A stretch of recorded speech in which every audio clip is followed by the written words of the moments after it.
Thank you for joining us around the fire. For more information or to make a donation, please visit randomactsnetwork.com. Now, want to hear a scary story?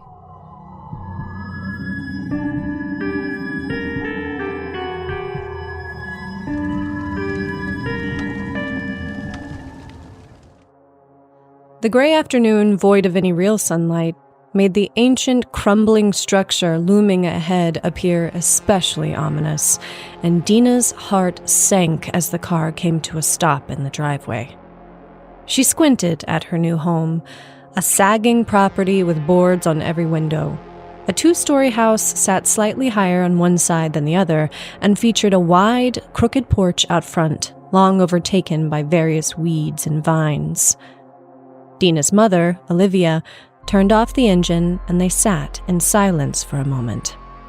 The woman looked a bit like a shell of her former self, with dark circles surrounding her eyes that matched her hair tied messily above. "Well," Olivia said. "this is it. What do you think?" Her green eyes looked into the rearview mirror at the matching pair her daughter wore. Deena dodged her gaze, looking quickly out the window at many missing shingles on the roof. Olivia squinted, shifting her eyebrows up as if to plead for a gentle response. "It's..." Deena started, before her mother cut her off as she always did. "Big." Olivia laughed, tooting the horn a few times with glee. "Isn't it ginormous? I've never lived in a place so big." She turned to her daughter, looking at her directly for the first time since they got in the car hours ago. Only a year or two ago, they were still so close. "You'll finally have your own room." Deena sighed and began putting her books back in her backpack. "Seems like a fair trade for all of my friends, family, and everything I've ever known," she said, bitterly. The smile fell from her mother's face. "You know we'd have stayed in the city if I could make it work," she said. "I really tried, but we were out of options." She put her hand on Deena's knee, but her daughter didn't respond. "All of the hustle and bustle of the city will be waiting for you whenever you want to go back." "Oh," Deena said, perking up. "Do you mean that?" "Of course, honey. Along with the trash in the street and the noise and the homeless people." Any flicker of excitement Deena felt evaporated, and Olivia noticed, immediately changing her tune. "We can plan a weekend trip, or maybe something longer once we're more settled. And who knows, maybe I'll help you move back there one day." "You said whenever I want," Deena replied. "So let's go now. We don't even have to unpack our shit." "Language, Deena." Olivia was firm, but quickly softened. "I had to move a lot too as a kid. I know it's not easy. It's not any easier now, actually. But as you get older, moments like these, you get a little more used to taking a beating, I guess. Deena, sweetheart, it would make a big difference for me if you just..." "Disappear?" Deena asked with a sarcastic smile filling her face. Olivia was horrified and swatted the idea away. "I was going to ask you to please help make things go as smoothly as possible." At this point, Deena would agree to anything to get out of the car with her mother, but still, she couldn't resist. "And since you're correcting my language, I'll correct yours," she added. "The proper term these days is unhoused." Olivia didn't follow, which she found quite annoying. "What?" "You should have said the unhoused people in the city," Deena said with a devilish grin. "Saying homeless is problematic." Olivia's face practically fell to the floor of the car. "Oh, I'm sorry. I didn't know." Deena loved to watch her mother squirm, and she knew of Olivia's intense paranoia for accidentally offending someone. "It's okay," Deena replied teasingly. "I won't call the papers on you. Yet." For a moment, they almost laughed together. But instead, the car was still. "On that note," Deena continued, "how did we go from practically unhoused ourselves to this place?" Her mother's face had returned to normal. It's been sitting here for years. Poor old guy hasn't been able to sell it. Practically gave me the keys. Deena gave the house another look. It had to be at least 60 years old, and she found herself wondering if some of its former inhabitants still remained. So, what, you're saying that someone died here? Deena asked, opening the passenger door and stepping onto the gravel. A fresh wave of air hit her lungs, and she could just barely make out the hint of pine from the trees. Every old house has secrets, her mother said, joining her in the driveway. Some of them make beautiful historical homes like this affordable to people like us. You sound more and more like Dad every day, Deena laughed. He would try to sell me anything. And it usually worked, Olivia said with a wide smile. You're not as good as he was, Deena teased. Not even Dad would try to sell this place to me as beautiful. You'll see, darling, Olivia said as she stepped into the yard, lifting her hands in the air as if showing off a masterpiece. Just a bit of work, and she'll be more beautiful than any other house on Skeer Street. Deena trudged around the car, her tired feet crunching against the gravel.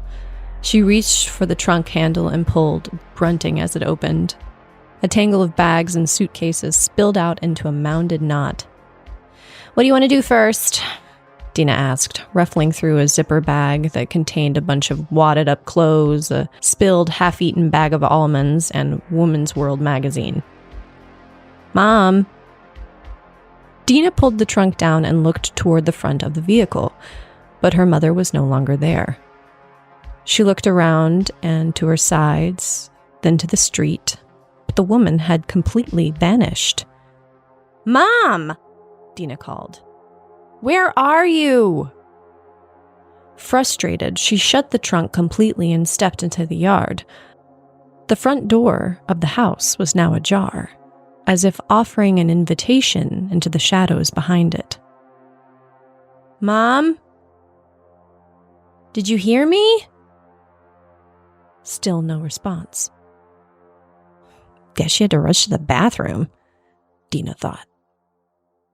With a huff, Deena walked towards the front door and reached for the knob, but she hesitated. Something felt immediately wrong about the house, and she briefly considered waiting for her mom outside. But she reminded herself that she was not a kid anymore. She was 16 now, and it was silly to be afraid of something like a house. So, with feet as heavy as concrete, she stepped through the threshold as she pushed the door fully open. Mom? She called out. Where are you? As she waited for an answer, the smell of must overwhelmed her. The air was thick with dust, and cobwebs hung from the ceiling. Deena immediately wished for an open window. Mom!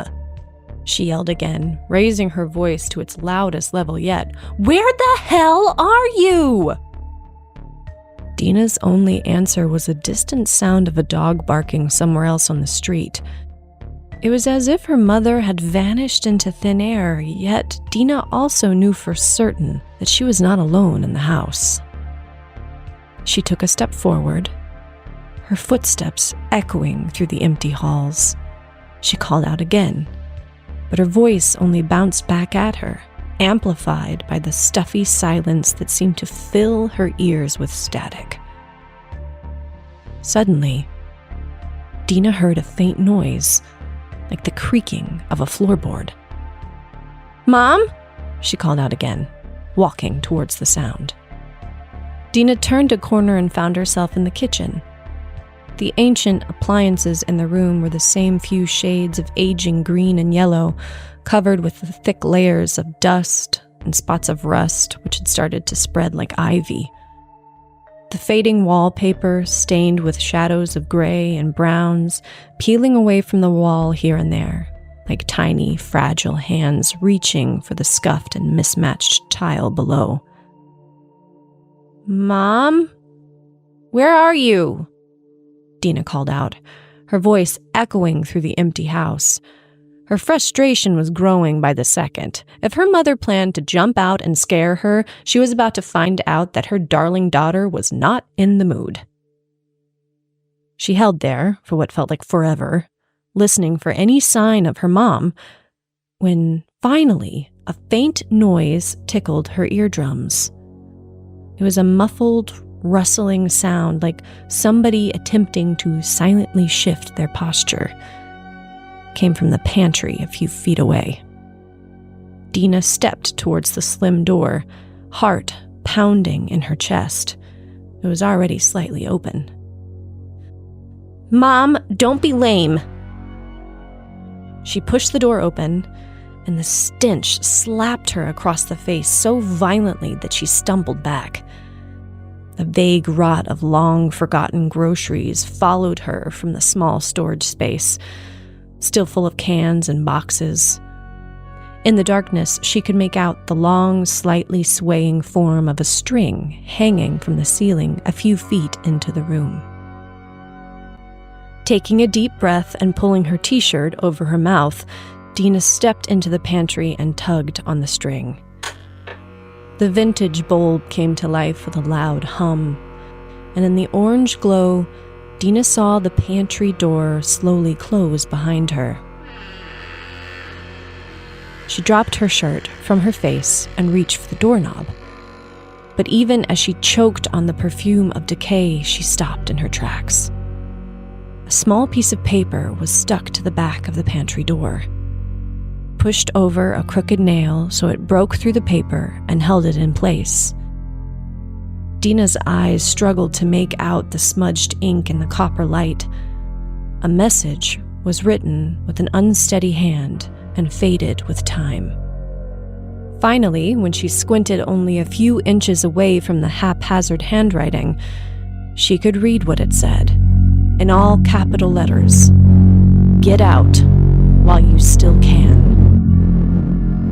Deena sprinted out of the pantry and dashed towards the front door, but as she approached the exit, a flash of movement at the top of the stairs caught her eye.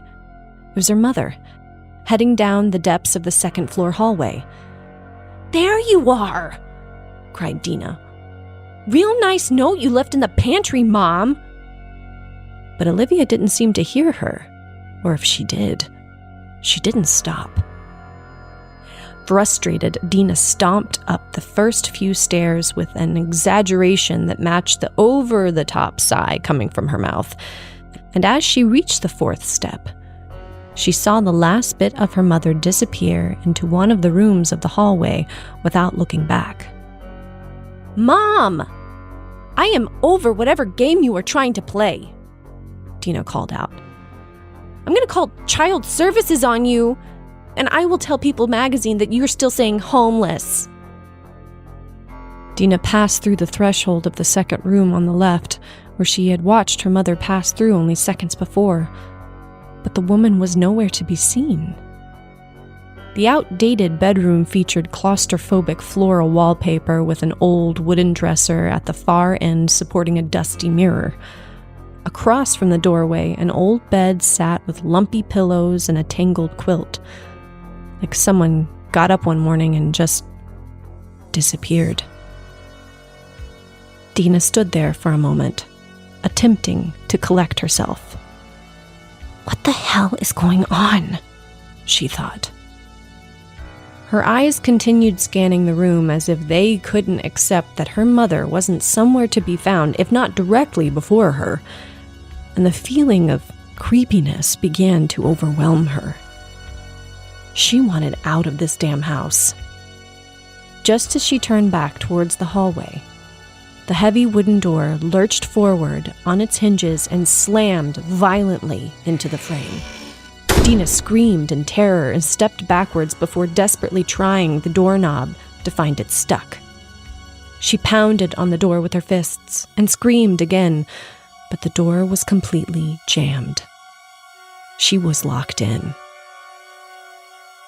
Deena's heavy breathing seemed to echo in her own pounding ears as the flowers and vines of the wallpaper writhed around her and began closing in. She kept pushing and pulling and pushing and pulling at the door, but it wouldn't budge. Then she suddenly noticed how utterly silent the room was and stopped. Even holding her breath, straining to hear even the slightest sound in the thick silence, she held there for what felt like an eternity, lived through twice, when the heavy quiet was suddenly shattered by the loud, fast, heavy clomping of shoes coming up directly behind her. Deena whipped around, ready as she'd ever been to confront her attacker. But once again, she found herself face to face with an empty room. With a light click, the bedroom door unlatched, and Deena erupted into the hallway with tears running down her face. She took the stairs 6 at a time and was out the front door before she'd even had a chance to gasp for air. Dizzy, disgusted, and overheated, Deena collapsed onto the porch. Deena? Her mother called out, looking around as if she was lost. She was standing right next to the car. Where did you run off to? I was just talking to you and you were gone.